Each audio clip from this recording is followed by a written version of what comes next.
And if you can keep it as far as possible to questions, then I think we'll get through the evening. Get everybody who wants to say something will have an opportunity. John.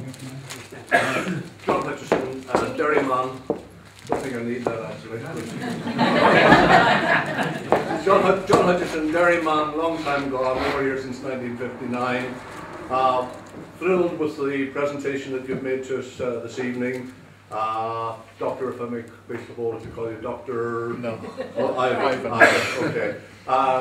Basically, thrilled with the presentation you've given. Difficult to ask a question when you've got such a wide spectrum of research that you've done.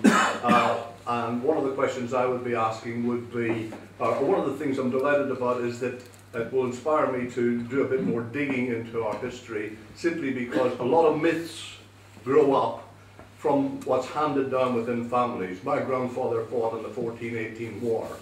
He was wounded 3 times. He was a prisoner of war.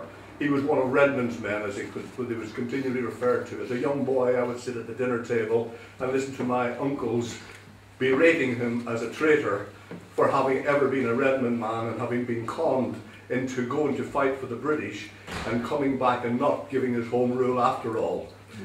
He was conned, he was this and that, and he never said a word. He never talked about the war because it was such a horrible time. But he did just glance at them, and that was enough. The subject was dropped. But I am concerned about the myths that have grown up, and one of the myths was, or one of the stories was, that when the word came through from Ireland to the troops at the front in northern France, or in France, they heard about the rebellion that was taking place, or that they heard about the troubles in Ireland and the effect that the Black and Tans were having. That's the way I understood it. And the soldiers at the front wanted to put their guns down and not fight anymore. The propagandists got to work and said, oh no, this is all rubbish, this is German propaganda, and persuaded them to fight again. So it wasn't until they got back to Ireland that they realised that a lot of their aspirations were never going to materialise. Would you like to comment upon that? Do I need to use this, or can you hear me? No, I can hear you fine. Oh, I'll stand up anyway. Yeah, disillusionment with the war effort on the part of Irish nationalists was incremental. It was incremental at a slow rate in 1914, 1915. I mentioned Gallipoli. Gallipoli, we know that it seared itself into the memories of Australians and New Zealanders. It should also, maybe we've forgotten about it now, but it should also sear itself into the memories of, in particular, Dublin soldiers fighting in the British Army in the First World War, the thousands of Irish soldiers who were killed at Gallipoli. That got back to Dublin. So even before 1916, there's a growing disenchantment with the British war effort. You remind me of the Connaught Rangers. I know that was a bit later, in 1920, I think it was, where Irish soldiers serving in India, I think it was, mutinied, and I think at least one, maybe 2 of them were executed as a result. That was a protest against the Black and Tans during the War of Independence. You've also reminded me of, I go over to Belgium quite a lot, particularly interested in Irish contribution in the First World War. Messines, in particular, the Irish Peace Tower. Irish nationalist soldiers were badly served, to put it mildly, in Belgium and in northern France. Whereas the 36th Ulster Division was in effect the UVF incorporated directly to a man into the British Army, and it remained a coherent Protestant unionist body of men with their own officers, with their own Ulster Protestant officers.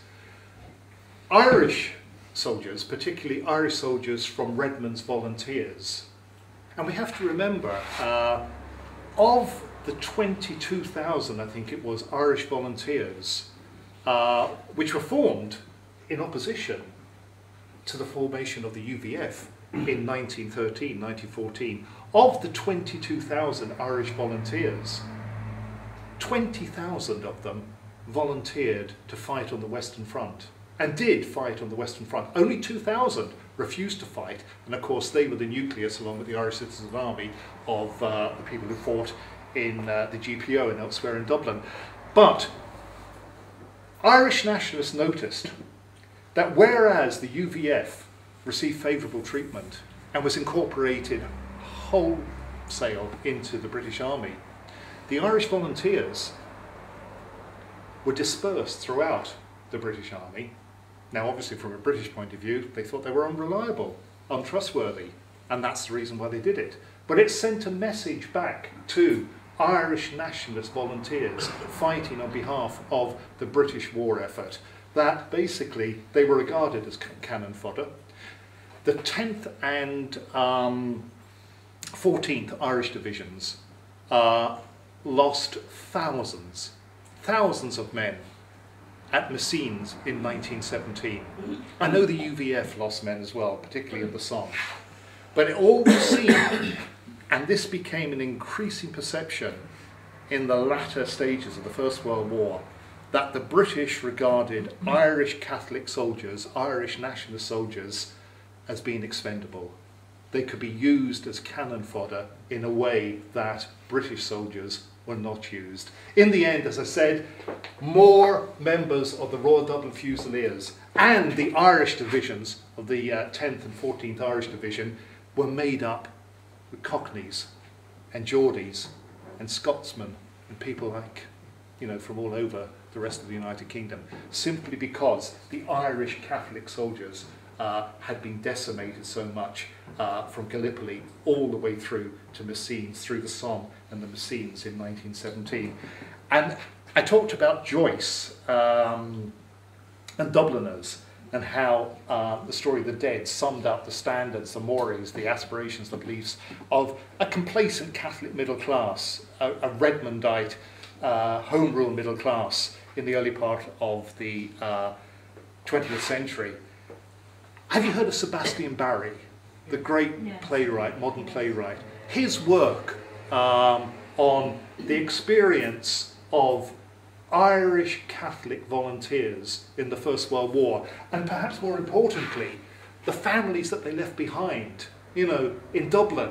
How are they to cope? What are they to make of the Easter Rising?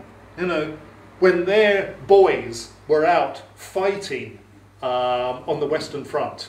Not maybe out of any great love for the British way of life, for British imperialism, the British Empire, etc., but simply to take the King's shilling, to actually have money in their pocket, which can be sent home to the families in Dublin. And Sebastian Barry's novels and plays, Steward of Christendom in particular, actually sum up the confusion of Irish nationalist Catholic soldiers and their families who joined the British Army because Redmond told them to join the British Army because the promise was that if they joined the British Army and saved the empire, they would get their reward with Home Rule.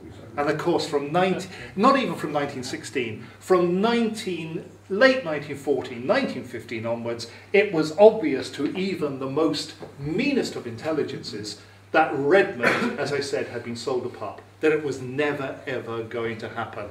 And the rest is history, so to speak. Thanks. Sorry. Noreen, Sorry. please. Noreen. Oh, sorry. Yeah. Sorry. I'll come back to you. Yeah.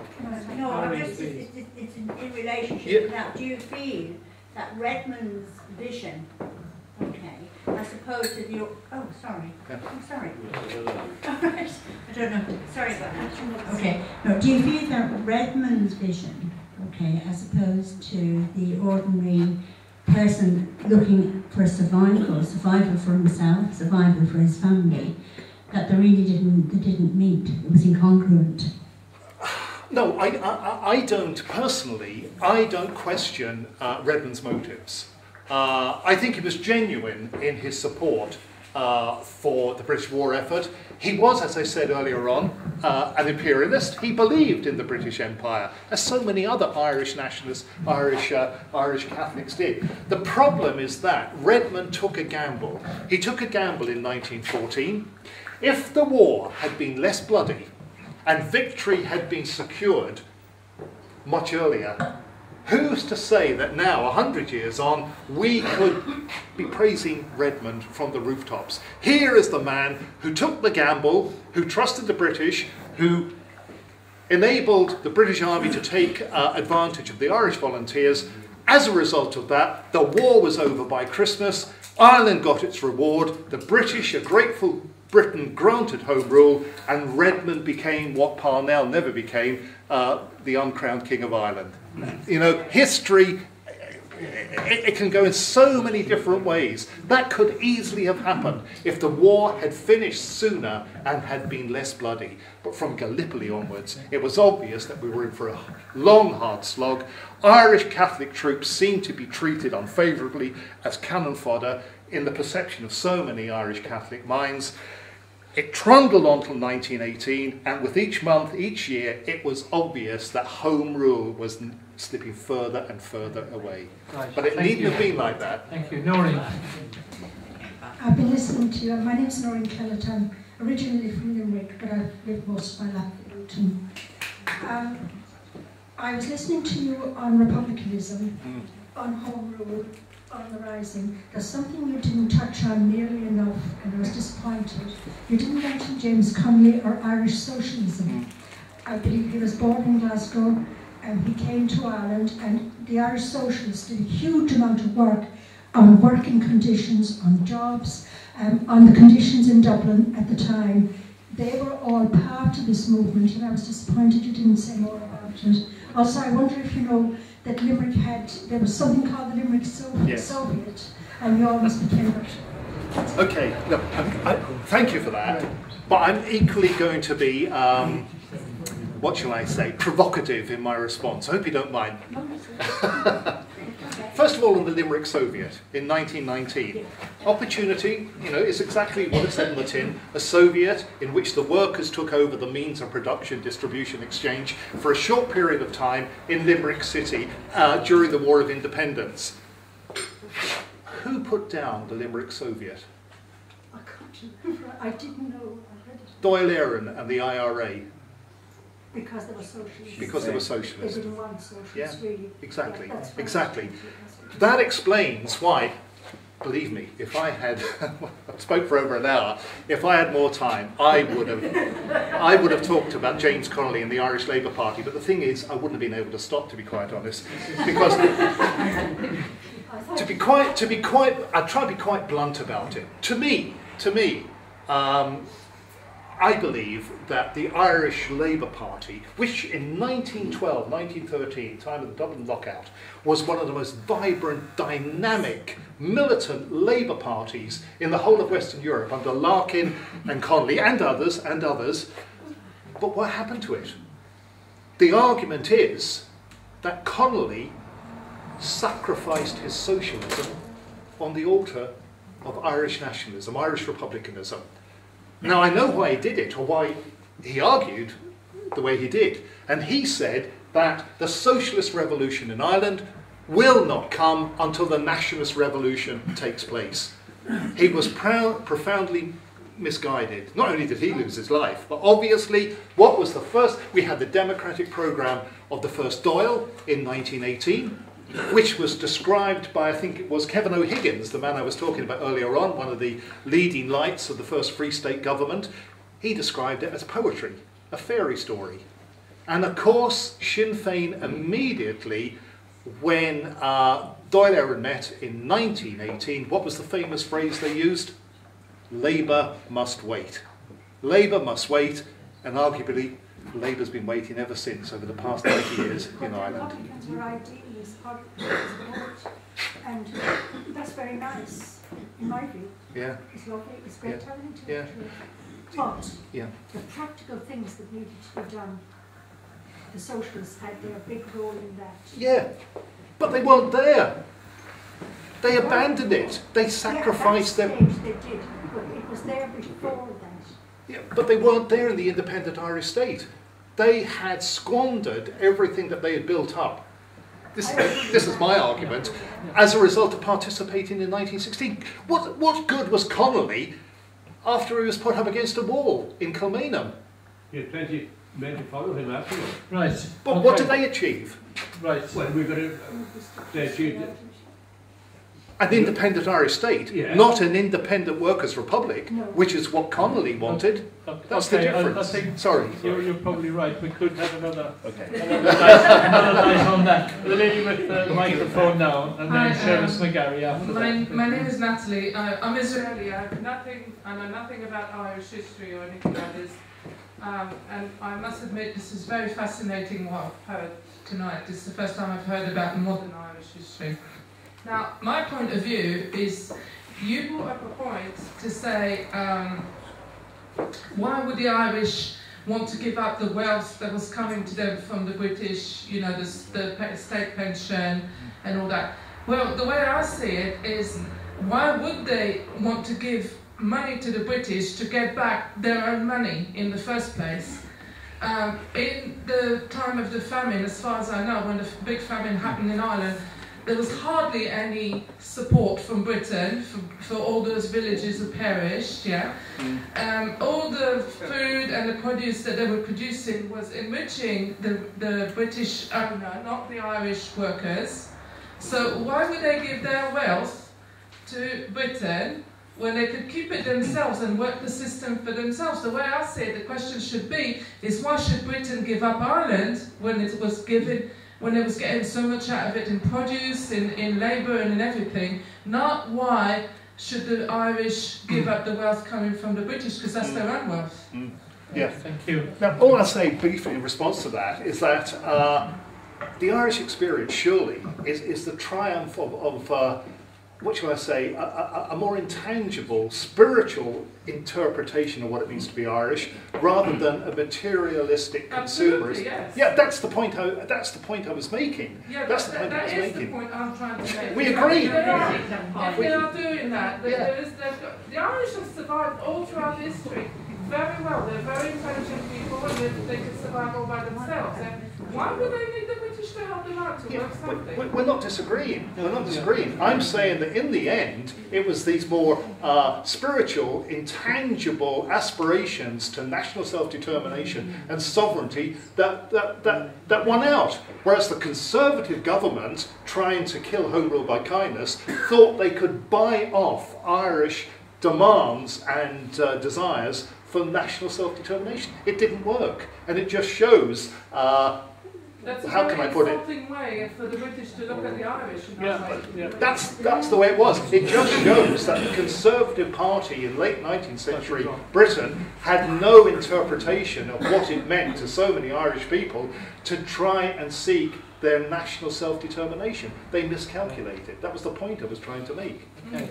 So I think there's a lot of agreement between the two of you there. Yes, Sheriff McGarry is my name. This lady has actually hit on part of the question I was going to put, and it was in relation to the famine. To what extent do you think the Irish didn't buy in to what would appear to have been their advantage as a result of the previous half century of the famine and its effect? Yes. I think it's crucial. I talked about historical memory. Now that may not be a phrase that you're familiar with, but to historians it means so much. In the Irish context, what it basically says is that it's the race memory, going back not only to the Land League, the land war of the 1870s and the 1880s, back to the famine, because the people who were to the forefront of the land war in the 1870s and 1880s, which ultimately resulted in British governments, mainly conservative, some liberal, actually giving the land back to the people. The people like David, who were responsible for the Land League and the land war in the 1870s and 1880s, they were the children of the people who survived the famine. And if there was one thing they were certain about, they weren't going to go the same way as their ancestors or their neighbours had gone 30 or 40 years previously. So the famine, they still say over 150 years later, it's as if it was yesterday. The psychological resonance of the famine in Irish history is an important component for the reasons that I've outlined. Also, what's an important component is it's rebellion, the constant story of rebellion all the way through. You know, I mentioned 1798. Now, the British Conservative government of the 1890s, the early part of the 20th century, they had no concept. How would you expect them to? They didn't come from that background. How could you expect them to understand the more, what should we say, cerebral operating of the Irish mind? They couldn't understand the significance of the famine or the land issue or any of those issues, and constant rebellion. And in the end, that's what won out. I started off by saying, you know, the Irish Republican Brotherhood, founded in 1867, for most of its lifetime, for the first 50 years, singularly, totally unsuccessful, certainly in Ireland, you know, and then over a 4 or 5 year period, from 1916 onwards, it achieves everything it set out to achieve when it was set up in 1867. You know, and in the end, after decades of constitutional nationalism being the mainspring of Irish nationalism, Parnell, Redmond, people like that, achieving Irish national self-determination through the mechanism of Parliament here in Britain at Westminster.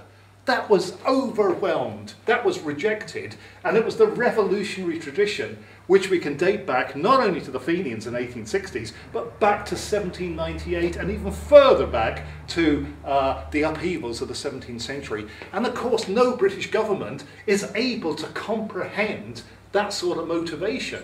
And it's that sort of motivation that won Irish independence in the end. That's the only logical conclusion you can come to. That historical memory, the race memory, I know it's almost impossible to quantify. It's a very intangible concept. That's what won Ireland its independence, despite the fact that they would be better off with their old age pensions and their national insurance and their labour exchanges if they had stayed with Britain. That was the point it was trying to make right at the beginning. Thanks very much. Jerry. Thank you.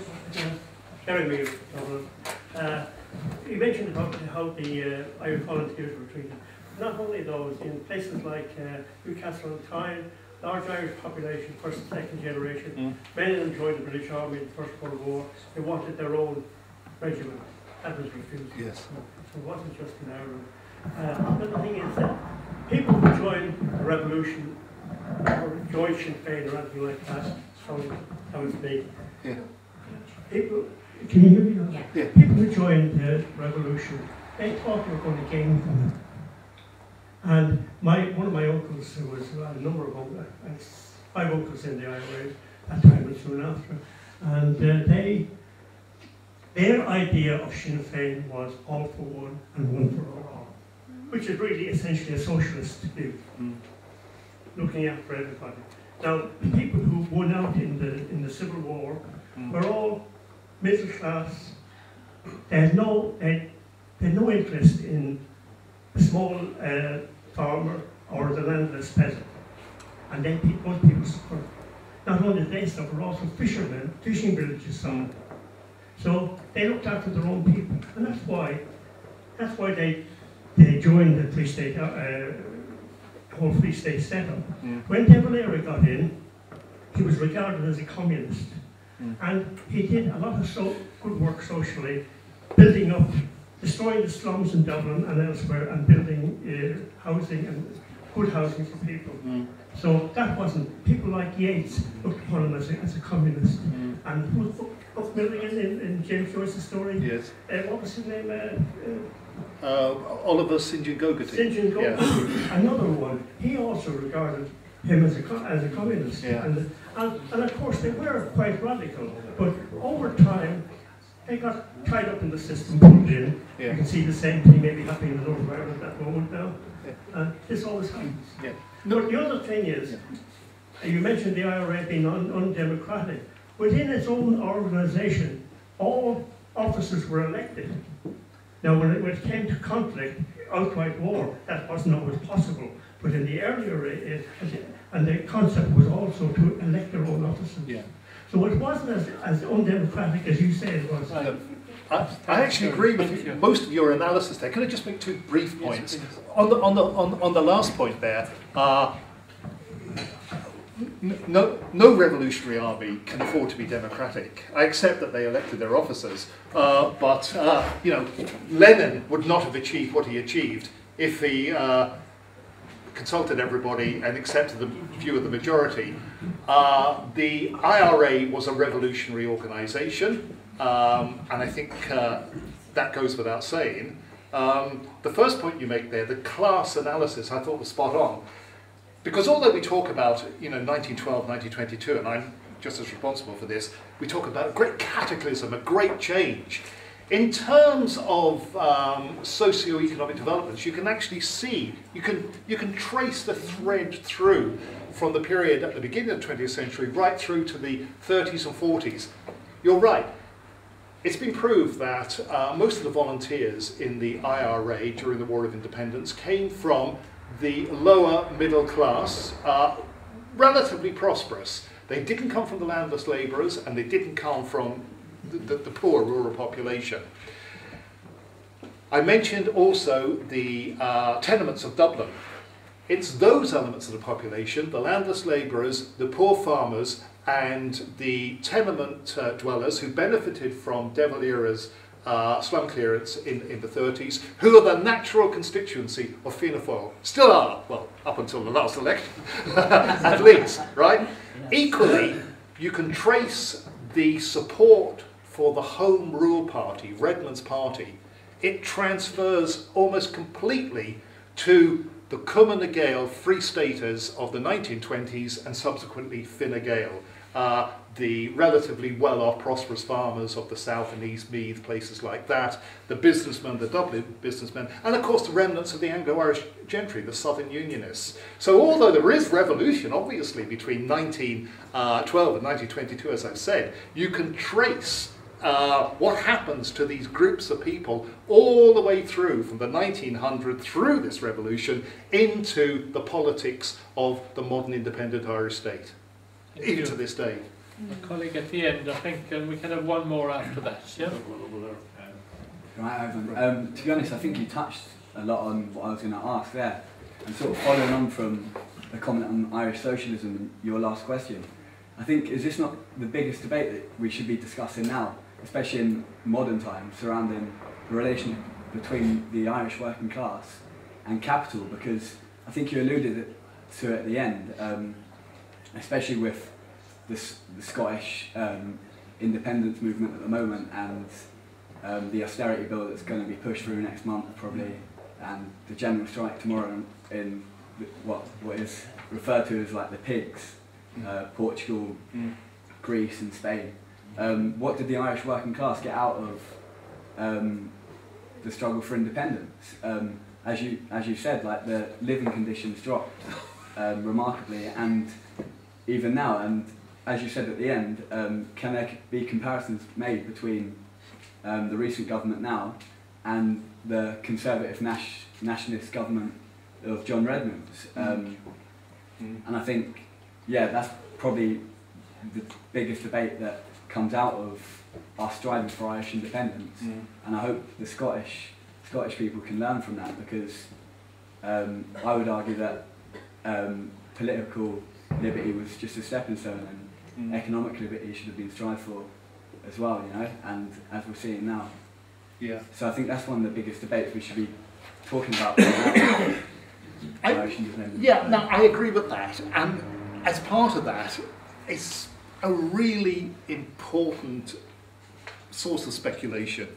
Now, I know historians shouldn't speculate, but supposing a Home Rule Parliament had been established in 1914, exactly, and you had real class politics developing between a Catholic middle-class bourgeois nationalist party with Sinn Fein, the extreme nationalists, and, in this context, the Irish Labour Party as the official opposition, would you have got the development of proper, by proper, I mean typical Western European class politics, rather than what you have at the moment, and you're right, you know, Tweedledum and Tweedledee, the Civil War politics extending well into the 21st century. It's one of the great what-ifs. What if Home Rule had been granted in 1914? Would we have, would it have eventually evolved into full independence? We don't know.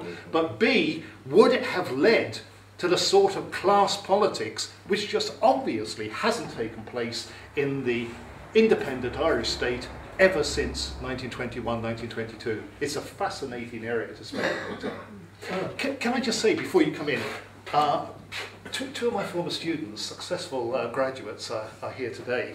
And if I could take this opportunity to actually say, if you're interested in studying Irish studies at any university level, I have here a number of leaflets advertising not only our BA degree, but also our new master's degree in Irish studies, which is starting next October at St Mary's University College. And I'll just leave these here, and if you're interested, please take as many copies as you like. Thanks. Thank you. Thanks very much. I think we've got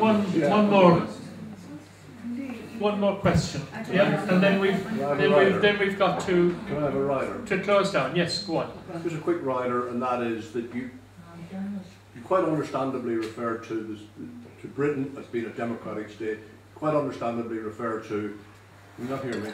You quite understandably refer to the Irish state as being a democratic country. What you don't take into consideration is that the north of Ireland, I only ever refer to it as the north of Ireland and not Northern Ireland. Northern Ireland is a non-democratic state set up by the British government without any referendum being taken by with the whole of Ireland. Ireland did not decide to divide itself. The Republic of Ireland government is a non-democratic, as a statelet set up under this Free Ireland, Free State concept. So it's the people of the Republic of Ireland who are voting to put that government in place, and it's the people of the north of Ireland who are voting to put that statelet in place, but they're neither of them democratic because they're not elected by the whole people of the whole of Ireland. And that's my view. Right, thanks, John. Thank you. Thank you. We've got one more in the corner. Our colleague in the corner has come a long way down, and then we're going to have to finish. Right?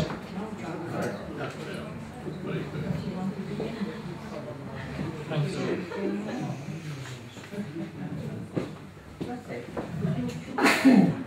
Okay, Vince McAvoy, Oxford University.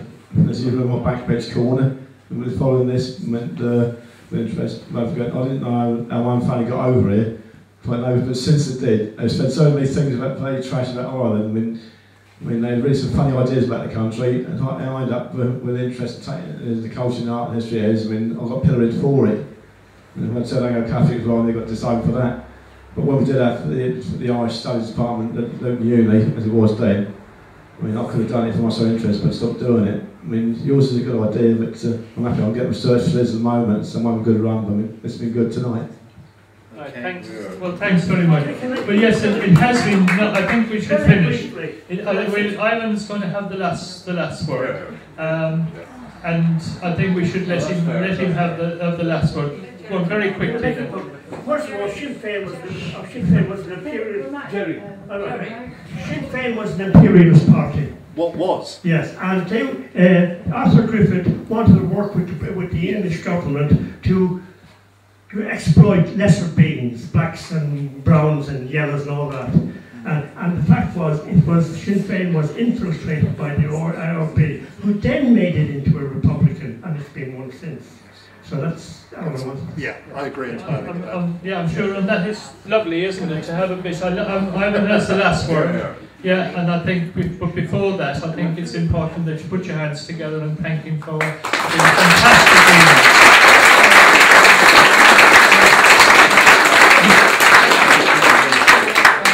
Don't worry, I'm not going to start talking about Northern Ireland, the north of Ireland, 6 counties, occupied Ulster, whatever you want to call it. If I had had the opportunity, I would have talked about the role of the British government during this period, 1912 to 1922, and particularly the role of the Conservative Party, because the Conservative Party undoubtedly is a classic example of how Ireland was used as a political football to promote party political advantage in this country at Westminster. And of course what happened in Ulster, Northern Ireland, north of Ireland, is a typical example of that. I just want to say, at the beginning of the First World War, we had a Liberal government. Throughout the course of the First World War, Britain gradually evolved towards a Conservative government. How did this happen? No elections during the First World War. The last Liberal government collapsed in 1915. A wartime coalition was set up.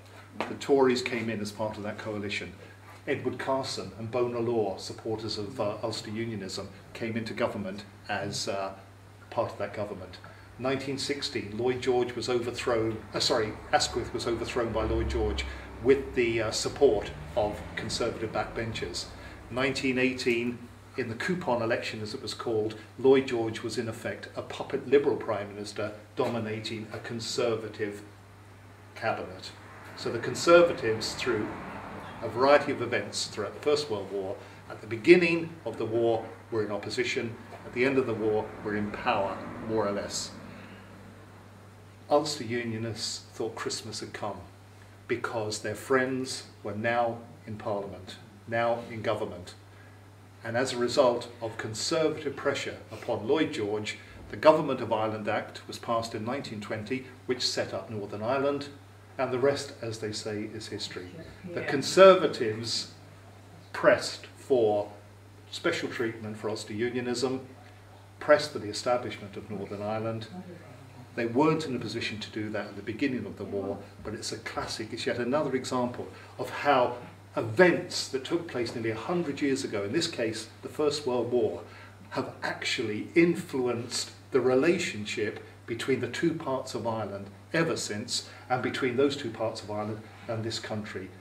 The First World War is so fundamental, so crucial in determining what happens inside Ireland and also Ireland's relationship with Britain, that we can never ever forget it, even though it's now nearly 100 years ago. And the creation of Northern Ireland is probably the best or worst, depending on your point of view, example of Conservative influence over Ireland as part of playing party politics and British politics here at Westminster in the period between what we were talking about 1912 and 1922. I'm glad you raised it. Ivan, thank you very much.